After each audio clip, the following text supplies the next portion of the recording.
Welcome to the June 2018 SCR Connections webinar. Thank you everyone for joining us for this exciting presentation. It is my pleasure to introduce our guest speaker, Shelia Zinck, Advocacy Programs Manager at IBM. Shelia leads research and analysis for accessibility initiatives and collaborates with clients, partners, and universities to build new innovations supporting people of all ages and abilities. Her past studies include the 2016 Outthink Aging Report, which examines how cognitive technologies can improve the lives of older adults. Without further ado, I'm just going to go ahead and pass it over to Shelia and give her as much time as possible for this presentation. Great. Thank you so much, Brian. I appreciate the opportunity to speak with you all this morning. And just to give you some context, as Brian mentioned, I work for IBM. I work in the IBM Research Organization and in the accessibility group. And we have a mission to look at technology and to look at opportunities to help make technology more easy to use and accessible for people of all ages and abilities. I specifically focus on older adults and looking at the older and the growing older adult population and how technology can be used and implemented in ways to make their lives better and more productive, and making sure that everybody has equal access to tools and technologies that will improve their lives. What I want to share with you this morning is the results of a study that we conducted last year. And looking at the older adult population, you probably have seen in actually the popular media a lot of information, a lot of reports about the growing problem of loneliness. And so we set out to look at this in more detail. And one of the reasons we were so concerned about loneliness as a trend is you look at the aging population. I don't think this is new news to many people, but the aging population is growing and increasing in terms of the overall percentage of the world population. This has been well known, I think, for a number of years, especially in Western industrialized countries like the United States, like many countries in the EU, as well as Japan. I think if you look at the numbers, though, across the world, you see this trend no matter where you are in the world. So the population in India, in China, in Africa, in Latin America, those numbers of older adults are also increasing at a very high percentage. So much so that if you look at projections by 2050, the thinking is that we're going to have a very significant portion, maybe 30% or more, over the 60. And we are really, I think, at a very unique point in history where this is the first time in the 21st century where we need to, as a society, look at how we build, really build the world, infrastructure, transportation, education, housing, commerce. Everything has been really focused up until this point about how do we build this world for the young. Because frankly, we didn't have a significant size of the population that was older. But now that we're entering into the century and looking at the demographics, we realize that we really need to be engaged and thinking about how do we create a world and support people that are living. Quite frankly, this next generation might live well into their 90s and possibly passing 100. So again, why study loneliness? And it really does tie to this idea that we now have, a very large cohort of people that can expect to live past 80. And people are living not only well past their 60s and 70s, they're living into their 80s and their 90s. And that age group is growing really at the fastest pace. However, when you look at, that age group, you see a really startling statistic that 43% of older adults report feeling lonely. And we feel that this is going to have a pervasive impact because if you look at loneliness, loneliness does have an impact not only just on your cognitive or your mental health, but also your physical health. And these health issues are going to have an impact on the healthcare, government, and other sectors that are already under a fair amount of stress and strain. So that's why IBM wants to study this issue, and it's kind of what it brought us to. And what we wanted to really focus on, and understanding this, is really get an understanding of what the issue was. First, understand what the impact, and the factors are around why older adults are finding themselves, socially disconnected. And to do that, if you have studied any aspect of the aging population, you know that there's a really wide variety of stakeholders here. We wanted to get a really comprehensive and 360 view of opinions and research and understandings of the area. So we initially targeted about 20 or so experts across universities, foundations, public policy, health groups, government agencies, and businesses. And we quickly really found out that this is a very passionate and very collegial group. People that are studying this issue really want to share information, want to bring more people into looking at it in more depth. So we ended up speaking to well over 50 people.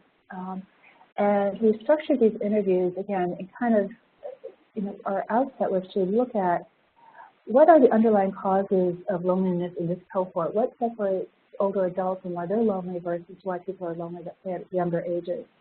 We wanted to get an understanding of how it's being addressed today, because there are solutions in the market, but there are challenges to those solutions. And it's here kind of where we wanted to get a better understanding of what those challenges were, so that we could put together a set of recommendations to help build new solutions or make existing solutions more effective. And as we really dove into this issue, we were really presented with a very stark set of statistics. Loneliness has been shown to have a really devastating impact on not only your mental health, but your physical health. And with some researchers equating it to about the physical effect of smoking 15 cigarettes a day, leading it to people to think about it as a chronic condition as devastating as diabetes or cardiovascular disease. It has a dramatic increase in your risk of dementia, and an overall 6% increase in your mortality rate. It also has an impact not only at an individual level, but also on overall society and economic impact. If you look at the amount of services that are being provided to family members, to older adults, it really, that are unpaid, it comes into kind of a staggering $470 billion. There's already an enormous amount of spending on the older adult community from a medical perspective, and with loneliness exacerbating physical conditions as well as mental conditions, you look at a structure that's already under a strain that's going to even get more strained. And then if you look at kind of the amount of caregiving and effort that goes into taking care of people that are in this cohort, and the effect that it's having, particularly in what's called the sandwich generation, people that are probably in their 40s to 50s taking care of older adults, their parents, their family members, the effect that it's having on their own lives and their own jobs is affecting the economy to the tune of about $33 or $34 billion. So, it's clear that, it is having an enormous impact both at the individual and at the societal level.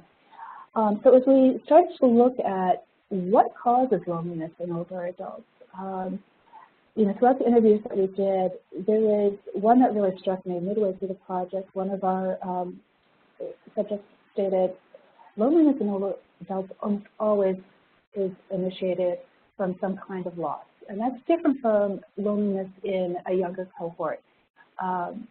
That people that have experienced life and have formed social connections start to see those connections erode through a series of factors. Some are gradual and natural. Children grow up and they move away.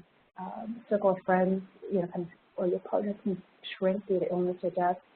But there are two other really significant factors that initiate loneliness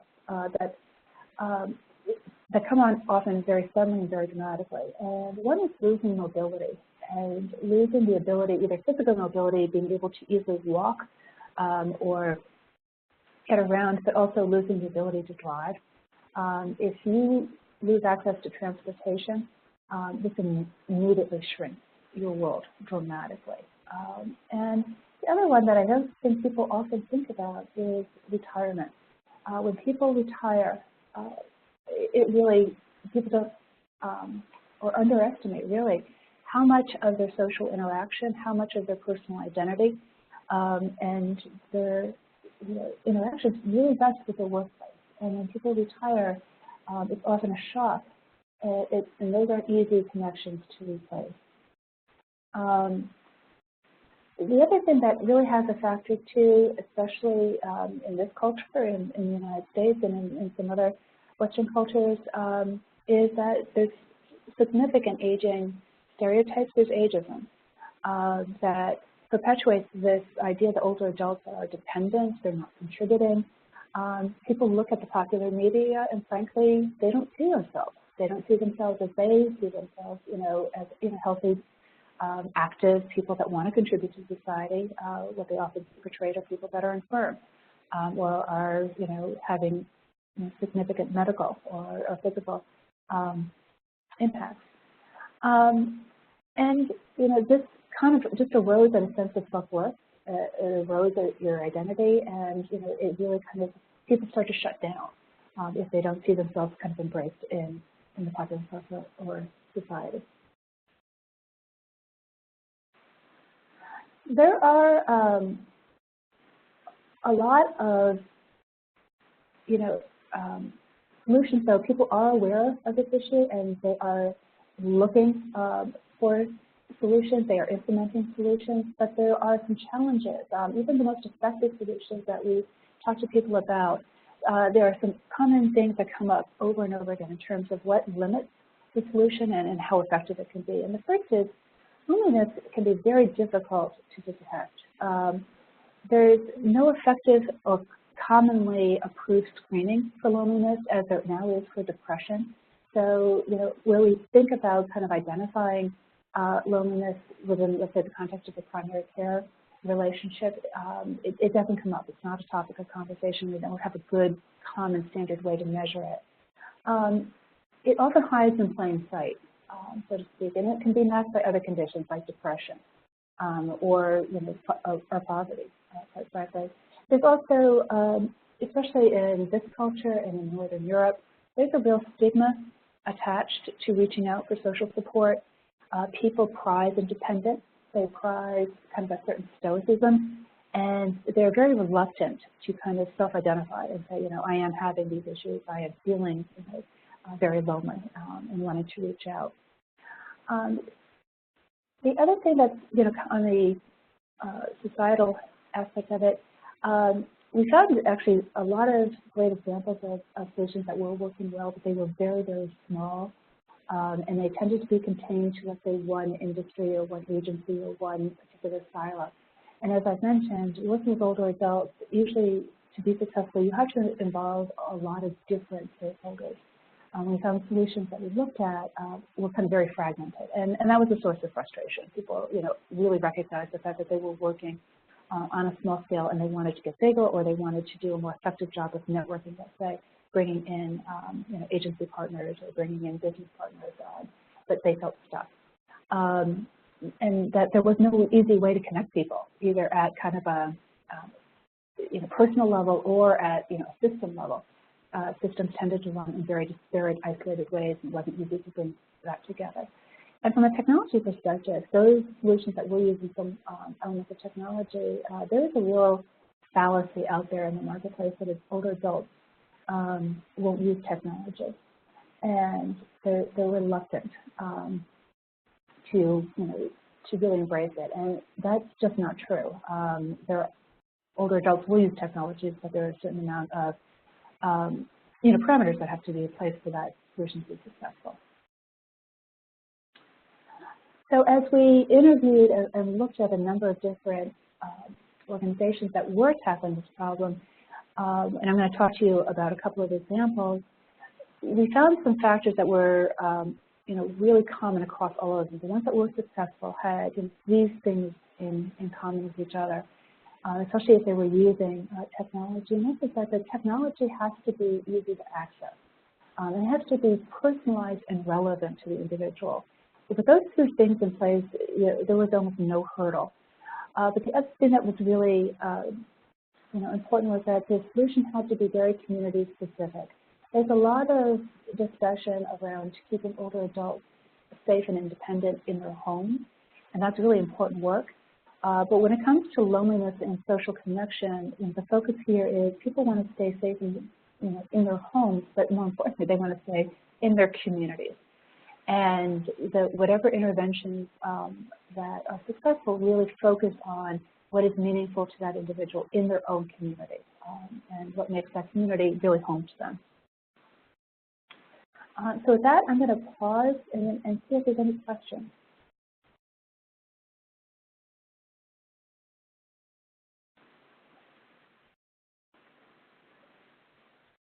And Sarah, is there anything in the chat?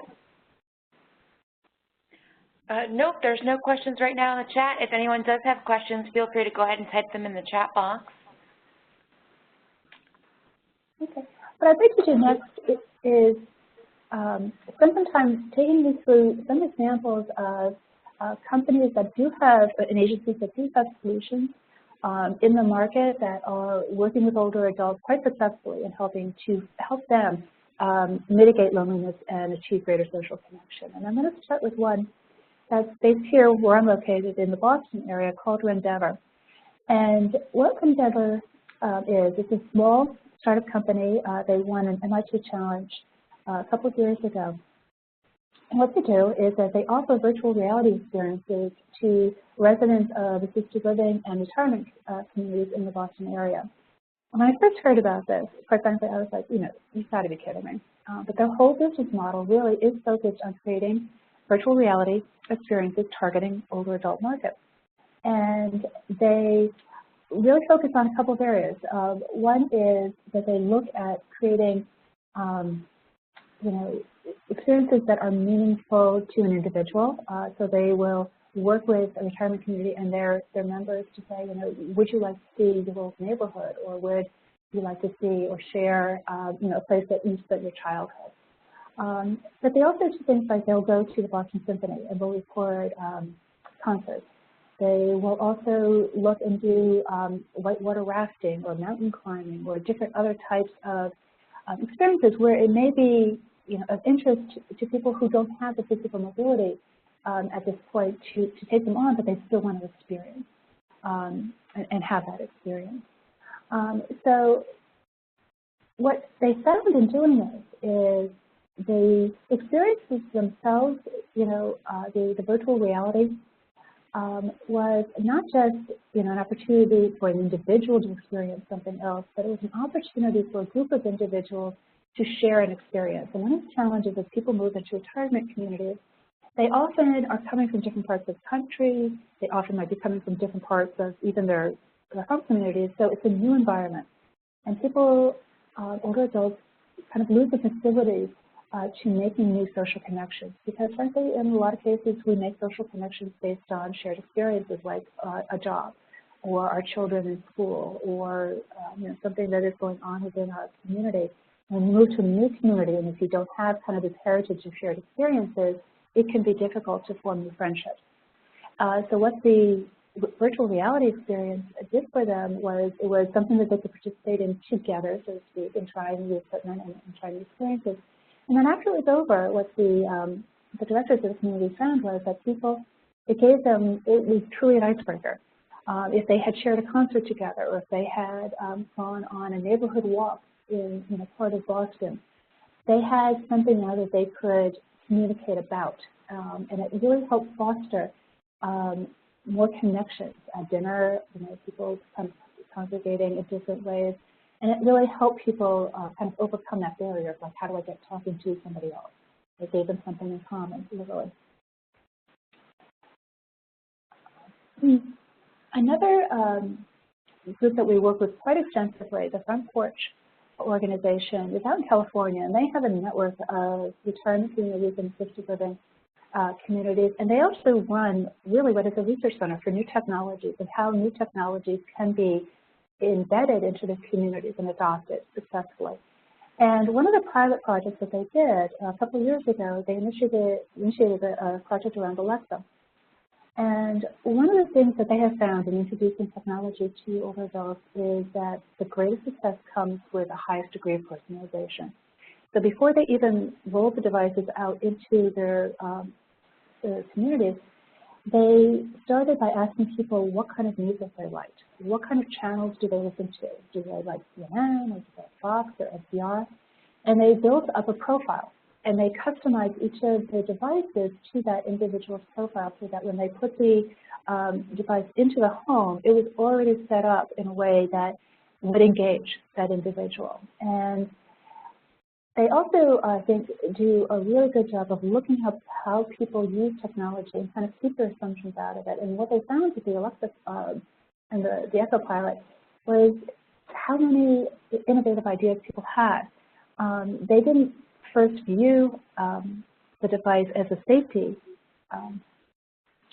device, but they found what people were using was using the Echo to turn on lights at night when they got up.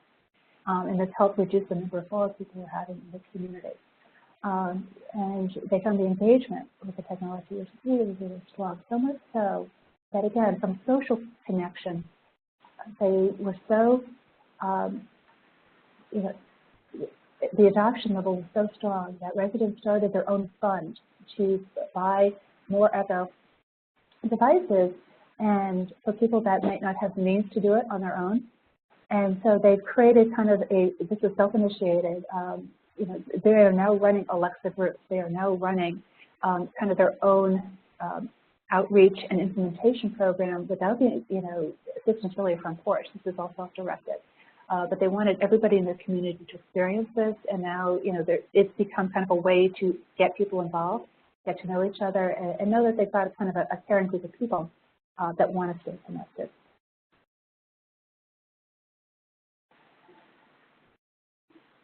When you think of the city of Austin, I think Austin has a reputation of being kind of a young, hip, innovative, growing city. And it is all of that, but it's also a city that is experiencing a huge boom in the population of older adults. And they're predicting that 30% of the residents are going to be over the age of 55 based on the 2010 census. And when those numbers came to light, the city of Austin did a very, very proactive thing.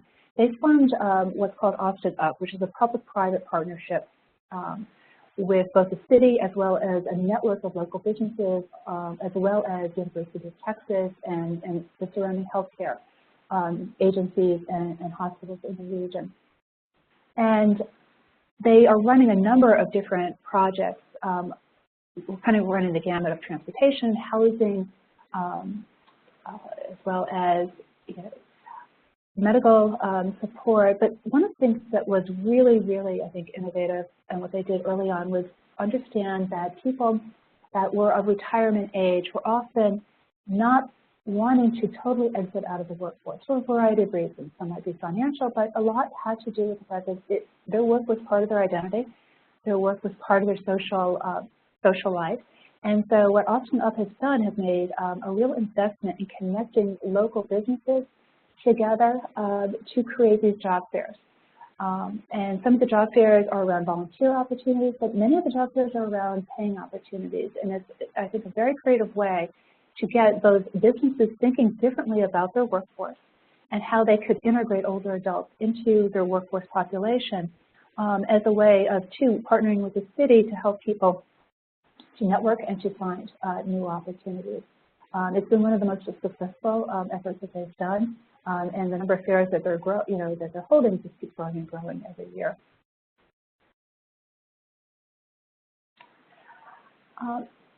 Another solution, and this has to do with kind of more just checking in on people, making sure that people are not becoming socially and physically isolated, I think is really innovative, and it takes advantage of an already existing infrastructure. It's called Call and Check. It was initiated in the Isle of Jersey over in Europe, where postal workers and people obviously that are calling on people every day to deliver mail took on a new role to kind of call and literally check in on people, at designated times and see how they were doing. If they had a short questionnaire And it was a way for them to kind of first, if they hadn't had an interaction with somebody, making sure that they at least were talking to somebody on a routine basis, and the way the agencies and the municipality there to really kind of keep tabs and keep check on people and get in early to alert either caregivers or family or other agencies if they suspect that there might be an issue, either medical, physical, mental, and get individuals the help and assistance that they might need. I think one of the things that was really significant about this solution, and that is going to be significant about any solutions that are effective, is that in order to reach this growing older adult population, we really need to think creatively about the partnerships that we form. And we need to look at organizations that have kind of that pervasive reach and that pervasive touch to individuals, together with trust. And trust is very important. That it's one thing to have kind of an army of people that could reach a large number of population. It's another thing to think about the level of trust somebody might have. And they have found with this solution that it's a very effective way to utilize already existing infrastructure to do more and to help keep people engaged. And then finally, wanted to share with you some work that's being done around transportation. And a project that we kicked off about a year and a half ago, at the beginning of 2017, IBM, Local Motors, and the CTA Foundation, which is the philanthropic arm of the CES event, started a project around accessible transportation. Local Motors is a company that produces a self-driving autonomous vehicle that's powered by IBM Watson that is 3D printed. So they are creating kind of this light manufacturing, quick to produce, easy to adapt, or easy to implement design change vehicle that is designed to be, kind of a limited transport, small distance solution to help people get from, point A to point B. We are working together with them, IBM, to make this vehicle the most accessible vehicle that we can, so that anybody with any level of disability or age can have access to transportation in a way that's personalized and supportive to them, that helps keep them connected, gives them opportunities to stay connected to their community. One of the things that when we were looking at this project, and we worked with Front Porch and we worked with ARP to interview older adults about their transport needs. And, I mentioned earlier that loss of transportation is one of the most critical factors in initiating loneliness. If you can't get out to do your shopping or to visit people or to go into your own medical appointments or to go out to dinner, your life just contracts. So transportation, if we could provide better transportation to older adults in a way that's personalized, in a way that is under kind of their control, their lives will, just open up. So we interviewed, like I said, probably 15 different retirement communities, older adults, in different focus groups and workshops, and we brought those requirements back to Local Motors. And earlier this year at the CES event, we debuted the prototype of accessible Ollie, and really got a very, very strong reaction. And we're looking to finish up those requirements and have it in production in 2019. So with that, I'm going to stop again and see if there's any questions about any of the case studies or companies. Hi, Sheila. This is Brian. I really like a lot of the examples that you've shown. Even just this most recent one just makes me think about how, like, at least older adults in my family, Lyft and, we have services already like Lyft and Uber that already have provided better independence for them, for older members in my family who can't drive. But my question is, it's sort of two parts. It's related to the earlier research you presented on, feelings of loneliness, we've also seen that there's also been a lot more in the news about younger adults also feeling lonely, yet they have this technology already available to them. And I'm wondering if you feel that, sort of the way innovations in technology for older adults today are going to be responsive to younger generations as they get older and enter into that retirement age. And then sort of the second part is wondering if your research has revealed if that stigma of talking about loneliness is decreasing at all with people who are just at the cusp. I'll kind of answer the first one. I think there's significant differences between loneliness in younger adults and loneliness in older adults. And I will say I am no expert, nor have I studied, the younger cohort in any depth. But just kind of on a surface level, I think to some degree, there's discussion about how technology has kind of isolated younger adults from each other. Conversely, as we look at technology, to kind of have the opposite effect. Can technology be used to help bring older adults together? And I think Carrie Olson, who's the director at Front Porch, said it really, really well with their study of technology in older adults, which is it has really nothing to do about the technology. The technology is there really to serve as an enabler. And what that technology has to do is create a moment of connection. And if it's not creating that moment of connection, then it's not helping, so to speak. And I think one of the great examples is the Alexa and the Echo. You wouldn't think of the Echo, I think, as a social tool necessarily. What happened was that it was something, again, that they all got excited about and wanted to bring and kind of network with the people in their community and to form kind of the Alexa club. And so the Alexa turned out to be something exciting that they had in common with each other that formed kind of this ability to go out and to engage with each other as individuals, face to face. So, I think as we look at technology in older adults in the solutions, it's more about how do we facilitate those moments of connection. And to bring it to Ollie, that's literally how do we get people out of their room to another place where they want to be in the easiest possible fashion. And I apologize, Brian, remind me of the second part of your question. So the second part of my question was kind of separate. I was just interested, you talked about sort of the stigma of talking about loneliness in older adults. And I was wondering if any of your research has revealed, at least with sort of the younger cohort of older adults, if that stigma is changing at all.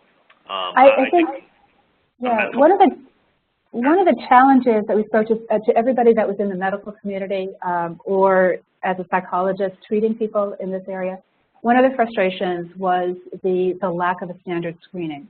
So even if we wanted to talk about it in a caregiving setting, their frustration was that we did not have anything, there wasn't anything adopted by, let's say, the AMA or the medical community as a way to kind of, truly and accurately and share, with some degree of certainty that this person is experiencing loneliness. So I think that's one of the issues that needs to be addressed, from a caregiving, primary caregiving point of view. The second part of that is you now have the means to assess it, is how do you then get people to open up about it? And my sense, and again, I haven't studied younger generations, I still think there is somewhat of a divide with people, particularly people that are maybe 70 and older. The baby boomers that are coming through a little bit later will probably be more open and quite frankly demanding of their caregivers and wanting to tackle this. But I think there's a concern that people, let's say 70 and older, are still very reluctant to, there's a stigma with mental illness. There's a stigma with, feeling sad and isolated and that, this is somehow my fault or I shouldn't complain. I guess it's more of the I shouldn't complain piece of it that I think still is an issue for this particular cohort, separate from the younger generation. Great, thank you. And Sheila, we did have another question coming through the chat box. Someone who's worked in an NORC program and found male elders struggled with connecting to others in a senior center, and they're wondering if there are any current programs or potential programs that would help engage both men and women in senior programs, especially in creative arts, virtual reality science, and college courses. Yeah, that's a great question. And there's actually a program that's going on in the UK right now called the Mensheds, and it really kind of gets to this issue, which is that men in particular are not, not stereotyped, but in general, are reluctant to ask for help. And also, in that generation, probably were not the ones that were the caregivers of, or the nurturers of the social connections. I think it's a fair statement to say that women tend to do more of the family work in terms of keeping the couple social life, and also, people that are then without a partner, lack that as well. So what they started and what they realized was that, just getting men together for like, let's have a chat, or, let's get together for lunch or coffee, that wasn't going over very well in, some very well-meaning programs and retirement communities. So what they did, and it really wasn't billed as, a loneliness outreach program. It was literally just something where men could come and work on projects. And they tended to be projects that were in support of the local community. So let's say building a new center, or working in conjunction with a school to help tutor or engage with kids, let's say around woodshop projects. But what they found is that if men had something very tangible to do, that had an outcome that often involved some of their expertise or kind of working with their hands, where it was more just doing something versus talking about something, they had a lot more success. And again, they did not build this as an intervention or a social connection program, but as the men came together to work on shared projects, social connections started to form. Great, thank you so much for that, Sheila. We do have a couple more questions, but did you want to go ahead and finish your slides and hold those questions for the end, or did you want to answer them next? Okay. Yeah, let's go through the next couple. So as we looked at several solutions that are experiencing, a really good degree of success, but there were many comments and feedback about how we could, make these solutions better and more available. And more effective. And as we look at any solution going forward, there are really three key components, and that is, we have to treat the underlying cause, which is loss. Again, loneliness can be different depending on your age group, but with older adults, it really does center around loss. Loss of transportation, loss of mobility, loss of job, social connection, loss of family, and like other illnesses like diabetes and heart disease, it's better to kind of get in there early and just start with identification and preventative action versus trying to, work the problem on the other end. So to prevent loss and keep older adults connected and engaged, we need to rethink a lot of different aspects of our society, from employment, education to transportation, housing. One that was really kind of mentioned by everybody that we worked with is researchers, advocacy groups, public health workers, they need better tools to aggregate and mine data. The city of Austin, which I've talked about, they did a fantastic job looking at their 2010 census. That took them 2.5 years. So if we had a better way of looking at census data, for example, and more quickly identify where there might be these growing populations or where there might be populations in need, we could get in there earlier with intervention. And we need to think about how we can develop solutions that give older adults the tools to support and build and enhance their social capital.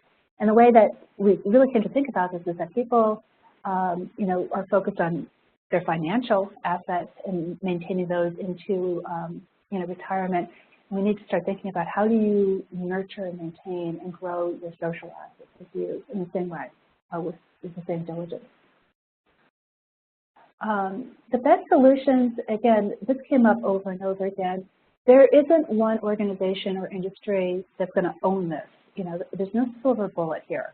And in fact, if a solution stays isolated, let's say within a government agency or within the medical community, it's just not going to be as effective. But there's a real opportunity and a need here across multiple industries: utilities, telecommunications, electronics, healthcare, education. Multiple stakeholders need to be involved. The things that are going to make them successful is that the content and the services have to be secure. There has to be an element of trust. Brian, I think you mentioned earlier the Uber and the Lyft projects, and those have had some degrees of success, but there's still an element of not trusting the driver. And that's why, we have to look at stakeholders and providers that, would be a trusted support and advocate for older adults. In terms of technology, one of the key things that we found over and over again, older adults will use technology. Some of the pushback we've gotten from, let's say, the electronics industry and other retail consumer goods is that they don't want to create, another product or simplified, dumbed-down version of the product, and that's not what's needed. What's needed is personalization. When I talked about the Echo and the Alexa project, it wasn't that, that's not a hard product to use, but what was really key to the adoption was the personalization. So it doesn't have to be dumbed down. It has to be personalized to support that individual. It's really clear, and this is not just for older adults, but if we look at technology, this idea of a frictionless interface where somebody can talk to the device. It can be natural language. That's going to be really, really important, and not just for this age group. That's just becoming an industry standard. And what's really, really critical is scalability, being something on a platform that is going to be able to extend it out in a way that's cost-effective beyond just an individual, small pilot. Some of the things that we are now talking to different industries about, when I talked about the Jersey Post, one of the ideas that we've had going forward is look at who has that connection with the household today. With the Post, it's obviously a person, but what if we were working with a telecommunications or utility vendor like a Comcast or like an Xfinity here in the U.S. They have a wire into the house, and what are the potentials to be creating services, virtual services, like a virtual town square that has community-based content and resources that could reach individuals into their home. So what are some of the private partnerships that we could involve utility companies like that with?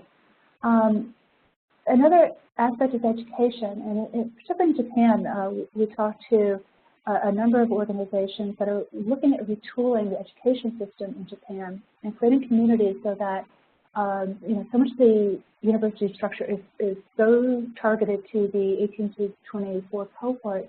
What if you were to develop and use those facilities to support older adults for new curriculums and skill trainings? Also, there's a number of different initiatives around housing. How can we look at, within communities, providing housing that is intergenerational and pairing, let's say, students with older adults, or having people in a situation where they don't have to leave their communities and they're not necessarily, unless they want to, opting to go into a retirement community. I think it's been really effective to keep people, older adults, with younger generations. And I talked a lot about increasing mobility with self-driving vehicles. I have to tell you, when I first started doing the focus group work with retirement communities, we really wondered how people were going to react to self-driving vehicles. And I've got to tell you, I sincerely think that these are going to be the first adopters. The risk to reward ratio is so in their benefit. They were like, literally, how soon can you get a vehicle like Ollie, to our community? So as we look, in our guidance, within IBM to our own, business units as well as to, people outside, is to, in a couple of different areas, think about as employers, retirement, I think this is something that's going to be huge. And I think as the cohort grows bigger, every organization needs to really think about workplace policies and think about ways that they can tap into the knowledge and expertise that that generation has in a way that is supportive to their business goals, but also a way to kind of keep older people engaged in the workforce for longer. If our life expectancy is going to be 90, by mid-century, it doesn't make sense to retire at 60 or 65 and spend a third of your life in retirement. That model just isn't going to survive. I think the other big action, from a health perspective, from a government perspective, is to really look at, creating a loneliness screener that is standardized. And then also looking at using AI in new ways to aggregate data and to connect organizations more effectively and to match needs and requirements with individuals and resources in the community. Really also, this is another aspect of my work where we look at consumer goods, retail, and electronics, and the media. And, I've been looking at these numbers now for a long time, and I really kind of want to say to consumer goods companies, what is your senior market strategy? Because this is going to be a very large, relatively, not every part of the cohort, but a lot of money in the U.S. and Western Europe is controlled by people over 50. And you think you're leaving literally money on the table by not addressing older adult segment, and you're also, at a risk of alienating customers. A lot of older adults, especially the baby boomer generation, now entering into, or aging, they've been very loyal customers. And I kind of want to say, do you want to lose that loyal customer base, and just replace it with millennials, which is a very risky strategy. So, it also involves that aspect of society and that aspect of industry to kind of take a look and say, you need to look at older adults as consumers, as a target, as an audience that you want to build, and you want to extend your services and products to them as well.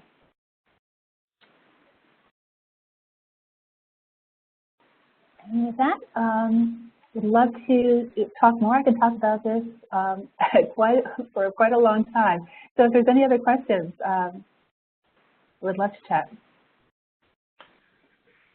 Thank you so much, Sheila. We have a ton of discussion that's been happening in the chat. So Sarah and I will take turns asking questions out of there. So earlier on, someone asked, are there any programs for the elderly that are blind? There are specific, I would say there are. Though I'll be honest with you, I've done work with both agencies that specifically focus on supporting people with vision loss as well as older adults. And while there are specific, issues as people get older, there's just a lot of shared issues with this community. Especially I'll pick on transportation as one, where when we were working on the OLLI project, that was a huge community that we were interested in and getting their feedback on. And basically having multimodal communication, for example, was critically important to people that had vision and both hearing loss. And one of the things with older adults is you find as we get older, we tend to acquire more than one disability. So after the age of 40, everybody, I've got all kinds of fun statistics to share with you, but our hearing starts to decline, our vision starts to decline. And by the time we're in our 60s, we usually have 2 or more disabilities. So what we found with older adults actually was that the requirements that we got from that community really were fantastic because it gave us a picture of, the technology has to be adaptive and it has to be personalized to what's being experienced. Great, thank you, Sheila. We've also had quite a few comments about the idea of the intergenerational programs. And the question was, have those programs been successful? Are there any examples where younger generations are interacting with older adults with benefits for both groups? Yeah, there's one in particular in the Netherlands that is based out of a university, and it pairs students with older adults. And it really, really has been effective. Basically, the students get free room and board, And the older adults get the companionship and the support of the younger generation. And it really has flourished, and I think it's a model that should be looked at more carefully over in other countries, and not just from a student perspective too. I think there's it really has shown that there is a lot of gain just having somebody literally in the house, but more the engagement, the talking, the shared wisdom. The older adults are getting the companionship, but the younger students are also getting some perspective, some wisdom, some guidance that they wouldn't be getting necessarily if they were living in a dorm. Great. Okay, I'm going to condense this next question a little bit. How would we go about working with communities that don't primarily speak English and are immigrants?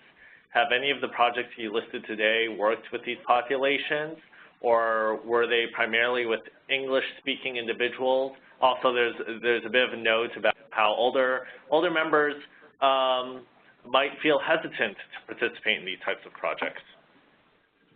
So the first, in terms of the people that aren't English speaking, yes, and I'll point to Austin as the example there, which has clearly a large Spanish speaking population. And I think in the slides too, I did include links to more information on each of those case studies. But Teresa Ferguson, who's the executive director of Austin Hub, speaks really passionately about that in terms of the range of support services that are needed for older adults and the things that you need to be very cognizant of.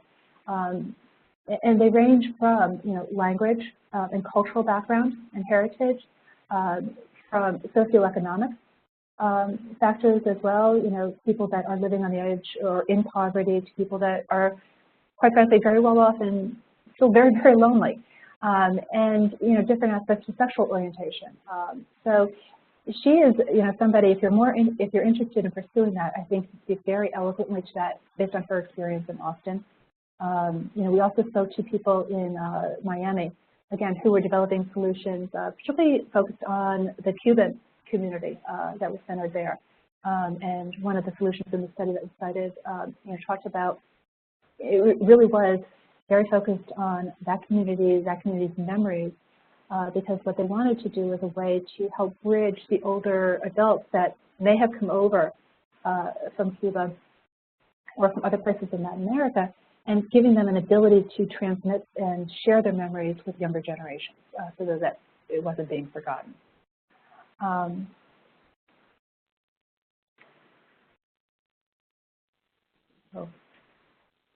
Great, Sheila, thank you.